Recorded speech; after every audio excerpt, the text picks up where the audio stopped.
बिस्मिल्लाहिर्रहमानिर्रहीम। अस्सलाम वालेकुम। Welcome to easy cooking with Naureen.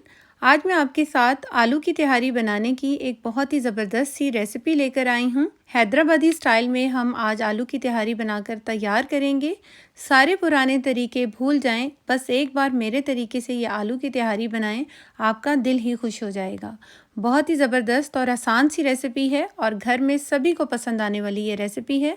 ये चेक कीजिए, चावल का एक एक दाना बहुत ही फ्लेवरफुल बनकर तैयार हुआ है और इसमें आलू का जायका इतना अमेजिंग है कि जिसके आगे आपको गोश्त की तिहारी भी फीकी लगने लग जाएगी। आइए अब हम अपनी रेसिपी को बनाना शुरू करते हैं। रेसिपी अच्छी लगे तो लाइक और शेयर ज़रूर कीजिएगा। यहाँ पर मैंने एक कढ़ाई ली है, उसके अंदर हाफ कप ऑयल ऐड करेंगे, 1 टीस्पून ज़ीरा ऐड कर देंगे। मीडियम फ्लेम पर अब हम ज़ीरे को 1 मिनट के लिए फ्राई करेंगे और इसके बाद इसके अंदर ऐड कर देंगे 2 अदद मीडियम साइज़ के प्याज लिए थे, जिसको मैंने स्लाइस में कट किया है। 10 से 12 दाने साबुत काली मिर्च ऐड करेंगे, 6 से 7 लौंग ऐड कर देंगे। इन सब चीज़ों को अब हम फ्राई कर लेंगे। मीडियम टू हाई फ्लेम पर हमने अच्छे से फ्राई करना है। हमने प्याज को ज़्यादा गोल्डन नहीं करना, लाइट सा जैसे ही ये गोल्डन होना स्टार्ट होगा तो हम इसके अंदर नेक्स्ट इसका इंग्रेडिएंट ऐड करेंगे। ये देखिए, जैसे ही ये लाइट सा गोल्डन होगा तो मैं इसके अंदर ऐड कर रही हूँ 1.5 टीस्पून लहसुन अदरक का पेस्ट।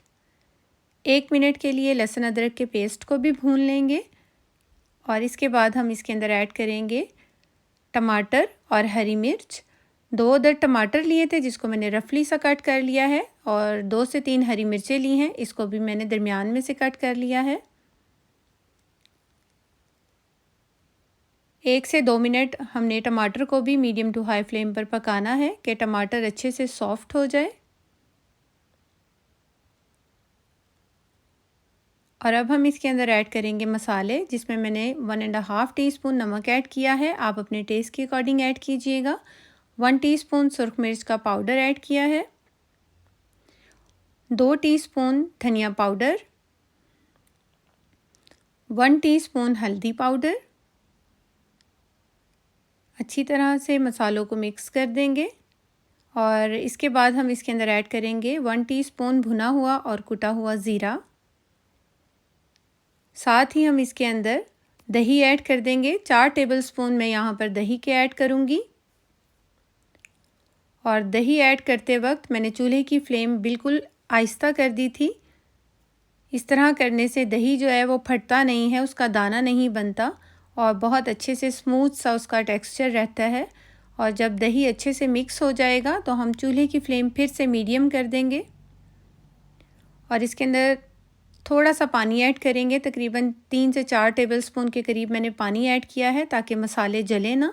और अब हम इसको ढक कर 2 से 3 मिनट के लिए पका लेंगे। यहाँ पर ऑयल अच्छे से सेपरेट हो गया है और मसाले भी बहुत अच्छे से पक चुके हैं।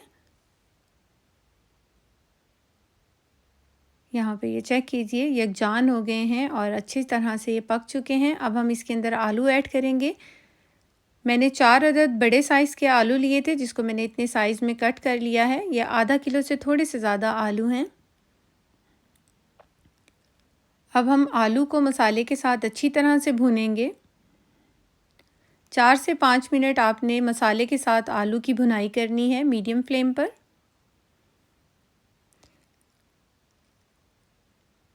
और अब हम इसके अंदर पानी ऐड कर देंगे। मैं यहाँ पर तकरीबन 1 लीटर के करीब पानी ऐड कर रही हूँ, जिसमें हमारे चावल भी पक जाएंगे और आलू भी अच्छे से गल जाएंगे। ढककर आलू के गलने तक हम इसको पका लेंगे। यहाँ पर मैंने 3 कप चावल लिए हैं, जो कि आधा किलो से थोड़े से ज़्यादा हैं और इसको मैंने अच्छी तरह से पानी से धोने के बाद इसको मैंने भिगो दिया था। 10 से 15 मिनट पहले अगर आप चावलों को भिगो देंगे तो उससे चावल बहुत ही खिला खिला और ज़बरदस्त बनता है। और जब हम चावल ऐड करेंगे तो जो चावलों का पानी है उसे हम निकाल देंगे, सिर्फ हमने चावल ही ऐड करने हैं। यहाँ पर आलू अच्छी तरह से पक चुके हैं, इसे चेक भी कर लेते हैं। ये चेक कीजिए, आलू अच्छे से गल चुका है। एक बार अच्छे से मिक्स कर देंगे ताकि सारे मसाले मिक्स हो जाएं और इसके बाद हम इसके अंदर चावल ऐड कर देंगे भीगे हुए। एक बार हल्के हाथ से हमने चम्मच चलाना है, ज़्यादा ज़ोर से नहीं चलाएंगे क्योंकि चावल का दाना बहुत ही नरम हो चुका होता है जब हम इसको 10 से 15 मिनट भिगोते हैं। तो यहाँ पर चावल का जो पानी है ऑलमोस्ट ख़त्म होने वाला है और चावल भी तकरीबन 80% तक गल चुका है। तो जब चावल का पानी इतना रह जाता है तो इस स्टेज पर हम इसको दम लगाते हैं। अब हम इसे ढक देंगे और दम वाली फ्लेम पर हमने इसको रखना है। उससे पहले हम इसकी स्टीम बनने देंगे। 3 से 4 मिनट के लिए हम इसको हाई फ्लेम पे रखेंगे ताकि इसकी अच्छे से स्टीम बन जाए और 10 मिनट के लिए मैंने इसको लो फ्लेम पे रखा था। और 10 मिनट के बाद ये देखिए कितने ज़बरदस्त से हमारे चावल बनकर तैयार हुए हैं।